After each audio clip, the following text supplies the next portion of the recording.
Hello, this is Matt from CVG and I'm just going to take you through a quick preview of Yakuza Dead Souls. Kick things off, we start at Kiryu's orphanage, which you obviously recognise from Yakuza 4. He immediately gets a phone call at the start of the game finding out that his sort of adoptive daughter, Haruka, has been kidnapped. That's kind of where we leave him for now because, as with many of the Yakuza games, it's split into 4 distinct stories and we're only going to go over the first 3 chapters. Which are all based around Shun Akiyama, who's the moneylender and the head of Sky Finance. So we start off as him, and he's doing his normal rounds, collecting money, and suddenly, zombie apocalypse. He kills a few police officers and immediately retreats back to his office with Hana.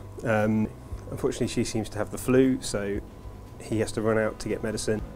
As you'd expect with the Yakuza game, you get sidetracked as you're doing it, so it's not just a simple case of going out and getting the medicine, not least because the city's been closed off by the military. So getting around means that you have to crawl through sewers full of zombies. You'll be picking up new weapons along the way and meeting new characters. It all branches quite heavily.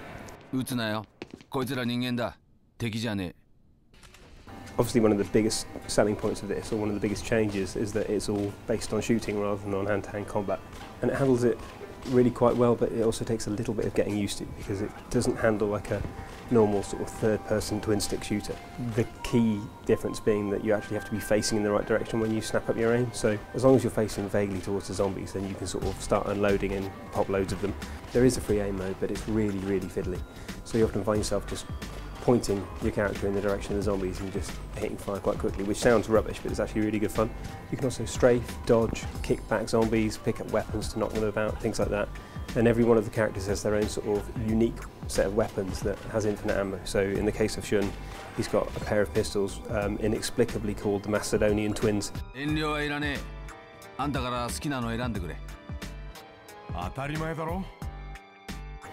In addition to the Macedonian Twins, you can pick up weapons like submachine guns, which you will have to keep loaded, but generally the mechanic works quite well because you will be facing lots of enemies and you never have to worry about running out of ammo completely, but to be honest, the aiming system isn't precise enough that you want to ration your ammo, so it's kind of the best of both worlds really.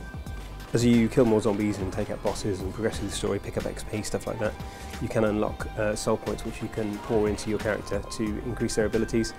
And obviously, this being a zombie game, the first port of call for me was to pour some of those points into the headshot ability. So when you're close to an enemy, you can just pull up the auto aim, it'll snap to a head.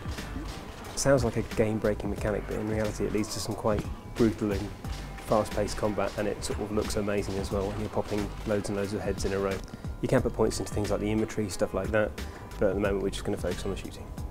With that in mind, just a quick look at the new feature which is called heat sniping. So as you're playing through and you're gunning down more and more zombies, you build up your snipe gauge, and you can use this when it's full to pick specific targets like oil drums and car petrol caps, things like that. And you get a quick QTE after you fired your gun, key in the right input, and usually cause massive explosions which take out loads of zombies at once.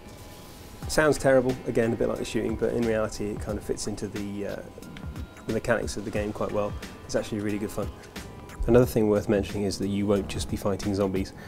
The whole game feels a bit like a homage to Western zombie games, and with that in mind, many of the bigger enemies have been ripped straight out of games like Left 4 Dead. These guys, for instance, known as the meatheads for pretty obvious reasons, are essentially just tanks from Left 4 Dead. You also have screamers, which are kind of a cross between the witch and setting a car alarm off in Left 4 Dead. They'll yell out, drawing loads and loads of zombies to your area until you've killed them. And later on in the game you'll fight other bosses which are really reminiscent of stuff that you probably will have seen in Resident Evil. One final thing we're going to mention, especially for hardcore fans of the Yakuza series, is that it's still got all the weird side quests that you come to expect. I bumped into this guy who was fretting about having lost his wallet. Turns out he hadn't lost his wallet, and I get 500 experience points just for listening into his conversation, which is great, thank you very much. So wherever you go, you're going to bump into these sort of side quests which, even though you're in the middle of a zombie apocalypse and your lifetime assistant is currently dying of the flu, you'll still find time to go and help out complete strangers, which is great. It's kind of exactly what you want from a Yakuza game.